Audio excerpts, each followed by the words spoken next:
Si je règle mon poste radio sur 88.1 MHz, je capte Radio Campus. 88.1 MHz, c'est la fréquence. C'est-à-dire que le même événement se reproduit 88 100 000 fois par seconde. Il existe aussi des fréquences beaucoup plus basses et l'une d'entre elles est particulièrement répandue dans le monde moderne. Il s'agit de la fréquence 31,6 nanohertz. À quoi cela correspond-il ? Tout simplement un événement qui se déroulerait une fois toutes les 31 557 600 secondes. C'est le cas par exemple du jour de Noël, de la journée internationale de la plomberie ou encore de votre anniversaire. Curieux, non ?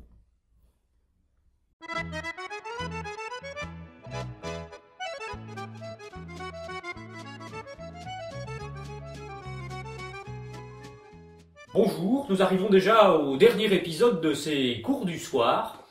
Et afin de clôturer comme il se doit cette série, j'ai décidé de vous laisser la parole à vous, étudiants. Et en l'occurrence, j'ai décidé de recevoir une de mes étudiantes afin de répondre à ces questions. Alors, bonjour Géraldine. Lydie. Eh bien Lydie, écoutez, je vous écoute. Posez-moi votre question. J'y répondrai sans faute.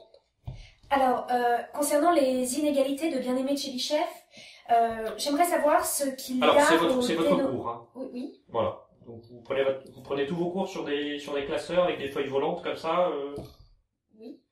Alors, je vais faire une petite parenthèse méthodologique. Ne faites jamais ça. Pourquoi ? Ben, c'est très simple. C'est parce que les feuilles... bon, regardez, là, c'est pas solide du tout. Hein. Si je tire un petit peu, ça va s'arracher. Et ensuite, c'est des feuilles qu'on enlève, qu'on relève, etc. pour faire des photocopies. Finalement, ça se perd, ça s'intercale difficilement. Jamais de classeur. Hein, c'est un nid à bazar. Vous allez utiliser plutôt des cahiers. Alors, 24-32 de préférence. Hein, 21-29-7, c'est un petit peu petit. Et puis, étant donné que c'est le format de la plupart des polycopiés, ensuite, ça devient difficile de les utiliser ou de les coller, à moins de les plier en 2 ou 4. Ne vous embêtez pas, utilisez du 24-32. Donc, du coup, alors les petits carreaux de même sont conseillés. Là vous avez des grands carreaux. Le problème de ces carreaux-là, c'est qu'ils ne sont pas carrés. Hein.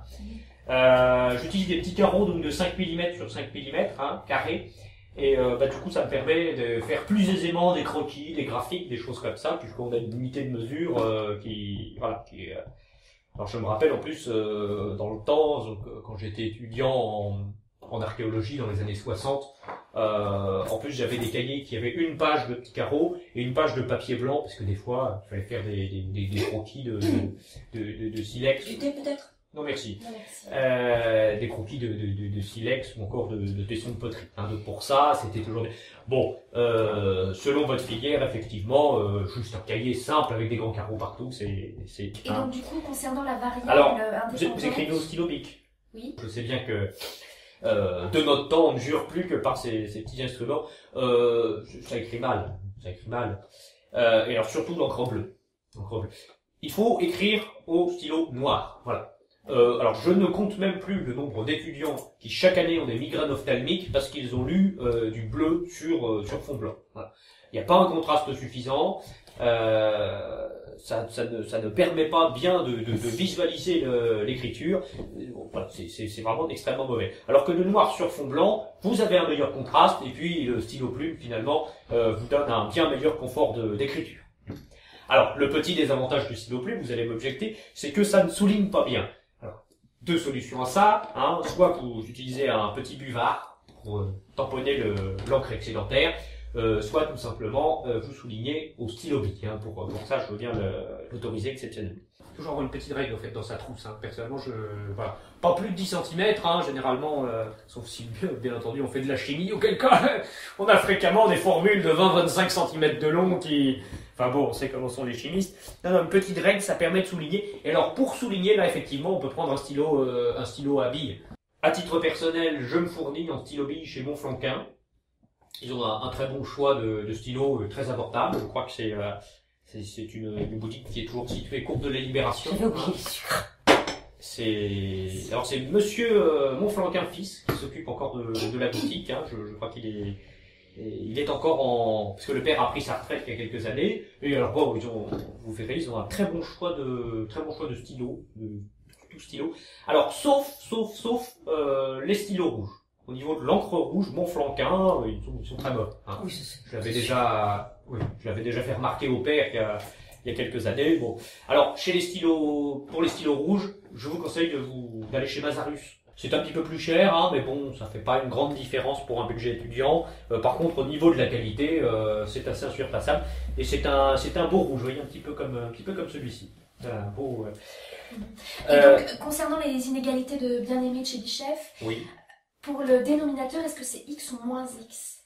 Comment ça? Faites voir. Là. Oui. Vous avez recopié mon cours là? Oui. J'ai mis ça, moi. Oui, oui. Je vais aller voir, je vais aller chercher mon cours, ça me paraît étrange.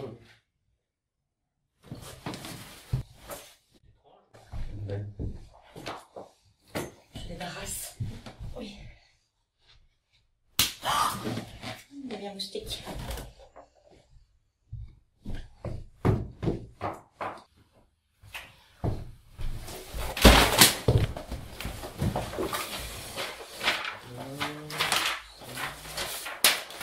Voilà.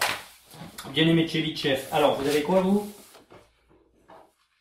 Donc, il fallait bien entendu lire moins X.